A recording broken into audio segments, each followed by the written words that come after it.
नमस्कार दोस्तों, ASB News India के डिजिटल पैनल आपके अपने Facebook page, YouTube channel Amrish Baliyan पर आप सबका हार्दिक स्वागत है, अभिनंदन है। आखिरी चरण का मतदान अब होने वाला है और सबकी नज़रें अब टिक गई है 4 तारीख को होने वाली मतगणना पे।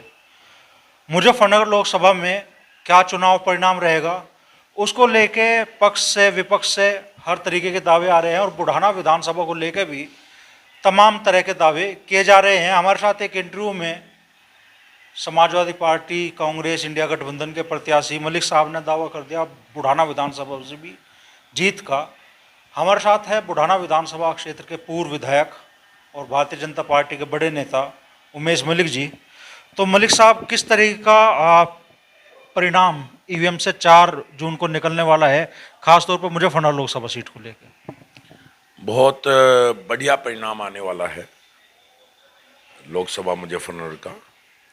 और चर्चाएं तो रहती हैं, चुनाव जब होता है तो चुनाव के बाद चर्चा चलती रहती हैं, लेकिन ऐसा कुछ नहीं है। और मुझे लगता है कि जो भारतीय जनता पार्टी का कैडर वोटर है वो 100% भारतीय जनता पार्टी के पक्ष में गया है। मैं बुढ़ाना विधानसभा से 3 चुनाव लड़ा हूँ और ज़्यादा जानकारी मुझे बुढ़ाना विधानसभा की हो सकती है। बुढ़ाना विधानसभा में इस बार भी 2,42,000 के लगभग वोट पड़ा और 2019 में 2,52,000 के लगभग वोट पड़ा था बुढ़ाना विधानसभा में। और इस बार मैं समझता हूँ 15 से लेकर 20,000 की भारतीय जनता पार्टी की और संजीव बालियान की बुढ़ाना विधानसभा से जीत होगी। कहा तो जा रहा है कि जो बीजेपी का कोर वोटर था उनमें सैनी हो, कश्यप हो, पाल हो, बड़ी टूट है इस बार।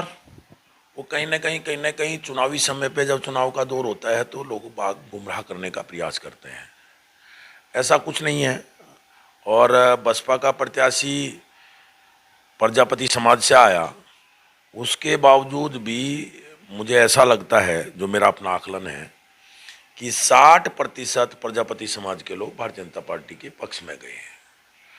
और कहीं 2 वोट गिरती हुई दिख ली या 2 वोट किसी ने डाल दी, जो हमारा कैडर वोट है, वो सैनी समाज हो, कश्यप समाज हो, वाल्मीकि समाज हो, खटीक समाज हो, वैश्य समाज हो, ब्राह्मण समाज हो, तो कई बार ऐसी चर्चा हो जाती है कि ले जी वहाँ तो मतलब वो वोट 2 या 4 की बात है, वरना 95% भारतीय जनता पार्टी का कैडर वोट सब भारतीय जनता पार्टी पे ही गया है। मुस्लिम मतों पे भी बड़ा दावा है आपका इस बार। मुस्लिम गांव में हमने देखा बसी कला में बड़ा स्वागत हुआ संजीव बालियान जी का, उमेश मलिक का। वोट कितनी मिल रही है मुस्लिम क्षेत्रों से? देखो जी, 2022 में मुझे 1,03,000 वोट मिला था और लगभग मुझे लगता है कि 3 से लेकर 4,000 वोट बुढ़ाना विधानसभा में हमारे पक्ष में आई थी। और डॉक्टर संजीव बालियान जी का 2019 का चुनाव था, लगभग बुढ़ाना विधानसभा से 5,000 वोट, बसदाड़ा वगैरह कुछ गांव हैं इधर, दभेड़ी वगैरह, 5,000 वोट भारतीय जनता पार्टी के पक्ष में और संजीव बालियान के पक्ष में आई थी।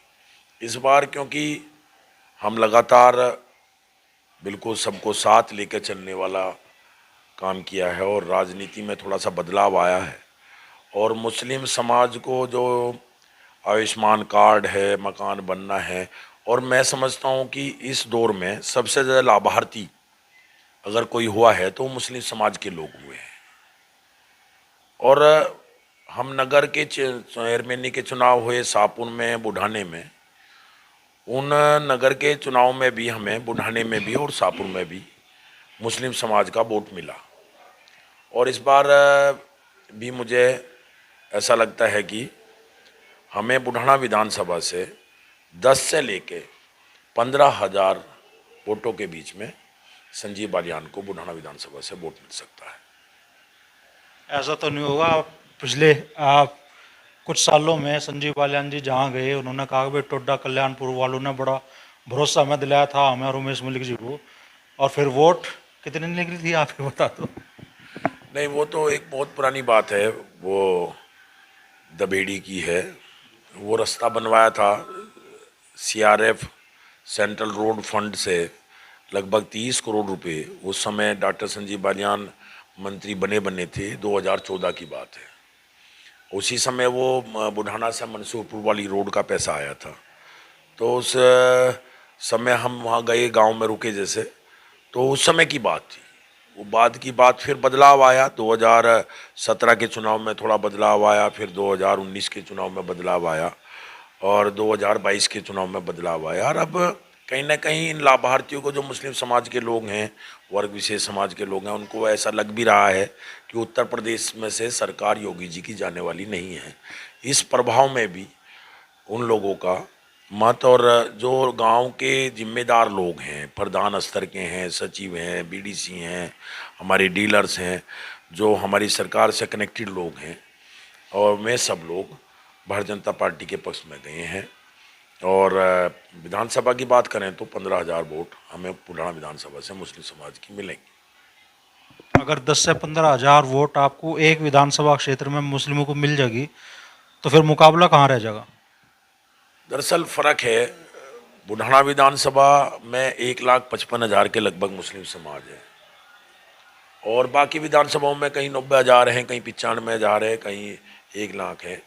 और आपको बता दूं कि जब चौधरी साहब का चुनाव हुआ संजीव बालियान जी के सामने, तो उस समय लोकदल के लोग सबसे बड़ा जो दावा ठोक रहे थे वो बुढ़ाना विधानसभा पे ठोक रहे थे कि हम बुढ़ाना विधानसभा 50,000 से जीत के आएंगे, 60,000 से जीत के आएंगे। लेकिन जब परिणाम आया तो परिणाम में मात्र 14,600 वोट से चौधरी साहब बुढ़ाना विधानसभा में आगे रहे थे। तो बुढ़ाना विधानसभा एक एग्रेसिव विधानसभा है, इस लोकसभा की भी और इस पूरे जनपद की भी। अगर दंगे के समय के भी आप याद करो तो 2013 में भी सबसे ज़्यादा अगर कष्ट आया तो वो बुढ़ाना विधानसभा के लोगों पे ही आया। और जितनी भी मिस हैपनिंग हुई उस समय, वो हमारे समाज के लोगों की हुई, उसमें सोरम भी है, काकड़ा भी है। सबसे ज़्यादा मिस हैपनिंग भी हमारे यहाँ हुई, और सारा समझो कि सारी पॉलिटिकल सेंटर बुढ़ाना विधानसभा ही बनी। तो इसलिए एग्रेसिव होने के कारण से मैं कह रहा हूँ कि वहाँ के थोड़ा मुस्लिम समाज ज़्यादा होने के कारण से, और थोड़ा सा सक्रिय होने के कारण से वहाँ से वोट कुछ मुस्लिम समाज की दूसरी विधानसभाओं की अपेक्षा कर ज़्यादा मिलेंगे। राजपूत समाज की भी बड़ी चर्चा रही इस लोकसभा चुनाव में। बड़ी पंचायतें भी हुई और बीजेपी को हराने का ऐलान भी कर देगा। और ख़ास तौर पे मुजफ्फरनगर लोकसभा क्षेत्र के लिए तो विशेष तौर पे खेड़ा महापंचायत में ऐलान ही कर दिया गया। तो बुढ़ाना विधानसभा क्षेत्र के जो राजपूत समाज के वोटर हैं, उन पर कितना असर उस ऐलान का पड़ा है?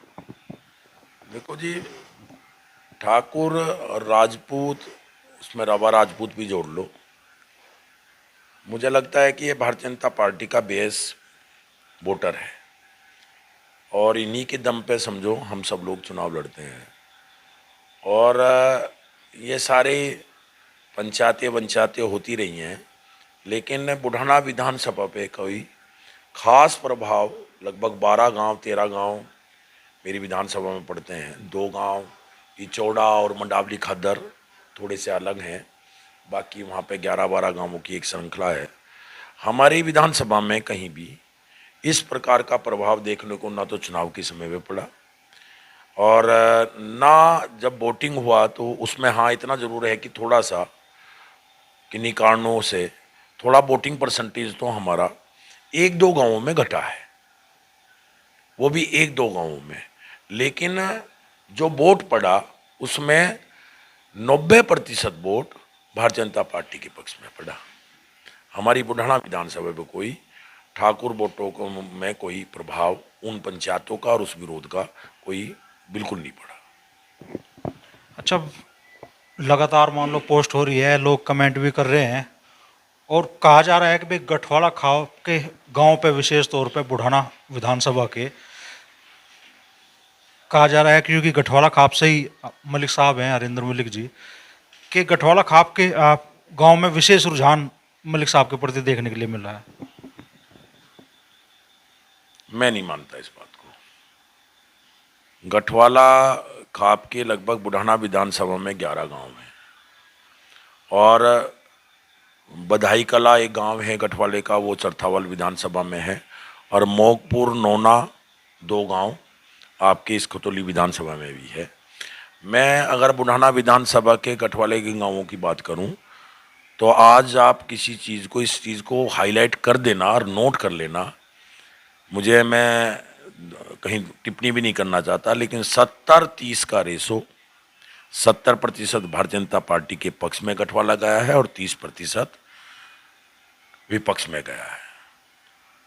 इतना बढ़िया वोटिंग, इतना बढ़िया परसेंटेज वोटिंग, इतना बढ़िया वोट भारतीय जनता पार्टी के पक्ष में पूरी लोकसभा में किन्हीं दूसरे गांवों में देखने को नहीं मिलेगा जितना बढ़िया वोटिंग गठवाले में मिलेगा, मलिक गांवों में मिलेगा। 70% भारतीय जनता पार्टी के पक्ष में गया है। दावे तो आपके अपने गांव डूंगर को लेकर भी किए जा रहे हैं।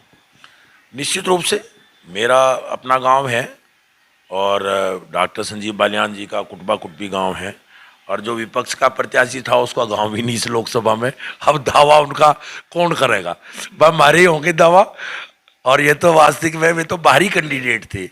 कोई बात नहीं, तो चुनाव है, चुनाव में वो भी इसी जिले के जनपद के वासी हैं, बाकी बाहरी कैंडिडेट के रूप में वो चुनाव लड़ने आए। हम तो बिल्कुल अंदर के हैं और हमारा गांव है, तो निश्चित रूप से गांव पे चर्चा रहेगी। लेकिन जितना वोट डूंगर गांव में हमेशा भारतीय जनता पार्टी के पक्ष में मिलता रहा है और जाता रहा है, उससे कम वोट नहीं, उससे ज़्यादा ही वोट डूंगर गांव में मिलेंगी।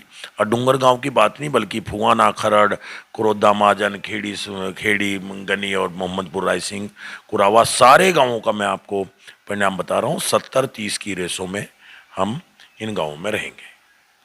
अच्छा, राष्ट्रीय लोकदल भारतीय जनता पार्टी एक पाले में आ खड़े हुए, मुकाबला हमेशा दोनों के बीच में रहा पिछले कई चुनावों में, तो विधानसभा हो चाहे लोकसभा हो। बावजूद उसके दोनों दलों के एक साथ आने के बावजूद भी चुनाव में उतनी ज़्यादा मजबूती क्यों दिखाई नहीं दी आप लोगों के?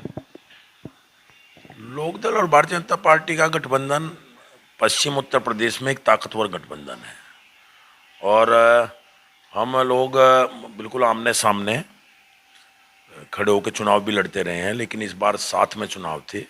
थोड़ा सा मैं ये तो महसूस कर रहा था कि हाँ, थोड़ा सा कुछ गांवों में वोटिंग परसेंटेज पे थोड़ा सा लोग ज़्यादा गंभीरता नहीं बढ़ती, वोटिंग परसेंटेज तो घटा है, वरना ये समझो कि जो रेशो पिछले चुनाव में, चौधरी साहब के चुनाव में 60-40 की थी, 60% लोकदल के पक्ष में गया था और 40% हमारे पक्ष में रहा था, वो बिल्कुल रेशो बदल गई है।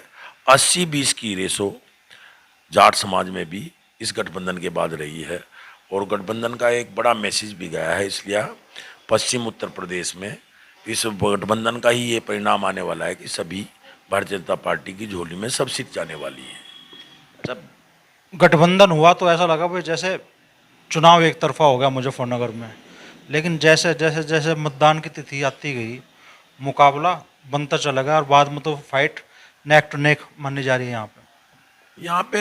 ये थोड़ा सा मुजफ्फरनगर जिला 2013 में दंगा हुआ, 2013 के बाद काफ़ी स्थिति परिस्थितियाँ बदली, और बहुत सारे लोगों को ऐसा लगता रहता है कि अल्लाह भाई कुछ फर्क नहीं पड़ता, लेकिन उस दंगे का परिणाम भी ये है कि आज मुजफ्फरनगर जिला जहाँ जिन परिस्थितियों में होना चाहिए था उससे 5 साल 10 साल पीछे। जब भी कोई इस तरह की वारदात होगी और जब भी कहीं तनाव पैदा होगा तो व्यापार पे भी फर्क पड़ता है, खेती बाड़ी में फर्क पड़ता है, घरों में फर्क पड़ता है, बच्चों के एजुकेशन में फर्क पड़ता है, सारी चीज़ें इफेक्ट होती हैं। तो जैसे चुनाव गठबंधन हुआ, चुनाव एकदम से बड़ा तेजी से चला और वोटर ने अपना मन बना लिया, वोटर ने अपना मन बना लिया कि अब तो कोई बात ही नहीं रही, एक तरफा भारतीय जनता पार्टी के पक्ष में चुनाव जा रहा है और भारतीय जनता पार्टी जीत रही है, इसलिए थोड़ा सा साइलेंट चुनाव हुआ है। बाकी ऐसा नहीं है, लोगों का मन बन चुका था।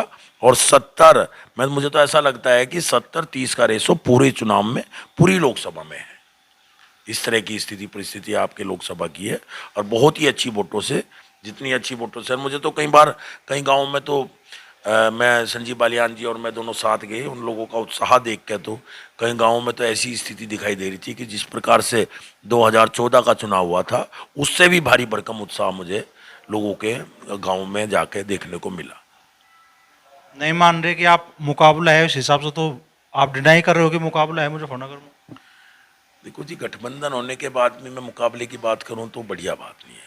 चुनाव तो एक तरफा भारतीय जनता पार्टी के पक्ष में जा रहा है।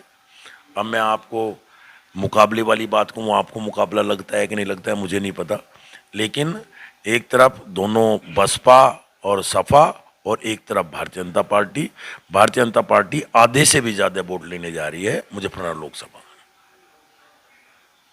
आधे से ज्यादा? हाँ जी, आधे से ज़्यादा। पूरा गणित ही समझा दो भाई, कितनी वोट मिलने जा रही है फिर? अब भाई साहब, गणित तो आप उस दिन अनिल कैबिनेट मंत्री जी से भी समझ गए। तो गणित का तो देखो, हम तो मुझे परनगर लोकसभा का गणित तो मुझे, क्योंकि दूसरी विधानसभाओं के बारे में, और मैं दूसरी विधानसभाओं में ज़्यादा गया नहीं। मुझे खतौली विधानसभा में मेरी ड्यूटी लगी, 2 दिन मैं खतौली विधानसभा के चिन्हित गाँव में गया, और मुजफ्फरनगर में मैं एक भी किसी कार्यक्रम में नहीं आया। हाँ, मैं अपनी बुढ़ाना विधानसभा का गणित ये है कि मुझे जब गठबंधन नहीं था 1,03,000 वोट मिली थी, और 22 से लेके 30,000 वोट वहाँ पे लोकदल की वोट रहती है। 2017 का चुनाव हुआ, मुझे 97,000 वोट मिली, और पूरी 23,000 वोट लोकदल के खाते में किस पे गई? योगराज पे 23,000 वोट, और 32,000 वोट गई थी बसपा पे, कादिर राणा पे, और 87,000 वोट गई थी आपके 84,000 वोट गई थी प्रमोद त्यागी पे। और वे पूरी 23,000 वोट आप 97,000 वोट के साथ जोड़ दो, अगर आप 2017 में जाए, और 1,03,000 वोट मुझे मिली, प्लस 22,000 वोट जोड़ दो 1,03,000 में, तो 1,26,000 1,27,000 वोटों पे हम बुढ़ाना विधानसभा में पहुंच रहे हैं। और टोटल वोट पड़ी है 2,42,000, और बाकी वोट निकाल दो, 20,000 वोट निकाल दो प्रजापति की, क्योंकि वहाँ पे हरिजन भी है, और कुछ प्रजापति भी 40% 30%, बाकी तो हमारे पाए हैं, उस पर गए हैं। और वोट बची मात्र 98,000 97,000 में वोट ले लो सपा वाले। तो हम लगभग 20 और 25,000 के मार्जिन से बुढ़ाना विधानसभा जीत के आ रहे हैं। यह है। तो बड़ा दावा उमेश मलिक जी अपनी विधानसभा को लेकर कर रहे हैं, कह रहे हैं कि कम से कम 20,000 के अंतर से भारतीय जनता पार्टी चुनाव जीत रही है बुढ़ाना विधानसभा क्षेत्र में। और पूरी लोकसभा क्षेत्र के बारे में वो कह रहे हैं कि आधे से भी ज़्यादा है वोट, उस हिसाब से 5 लाख प्लस वोट बैठ जाएगी। 5 लाख प्लस वोट मिलेंगे जी हमें 5,72,000 कुछ वोट 2019 के चुनाव में मिली थी, जबकि 2019 का चुनाव बसपा सपा लोकदल के गठबंधन का चुनाव था। इससे बड़ा गठबंधन तो हो ही नहीं सकता जी उत्तर प्रदेश में। एक ही तो पार्टी बची सामने, भारतीय जनता पार्टी, और भारतीय जनता पार्टी को उस समय 5,72,000 वोट मिला था जी। अब की बार कितना भी बड़े से बड़ा डेंट लग जाए, तो 50,000 वोट 5,72,000 में से घट सकती हैं, उसके बावजूद भी 5.25 लाख वोट भारतीय जनता पार्टी के झोली में जाएगी। तो बड़ा दावा शायद मुजफ्फरनगर जिले में अब तक तो भारतीय जनता पार्टी के किसी नेता ने किया नहीं। 5 लाख प्लस वोट संजीव बालियान जी को मिलने जा रही है, ये दावा है उमेश मलिक जी का। अब 4 जून को ईवीएम खुलने वाली है, दावा सच होगा या परिवर्तन होगा इस दावे में कुछ, वो तो 4 जून को ही जब ईवीएम खुलेगी तो पता चलेगा।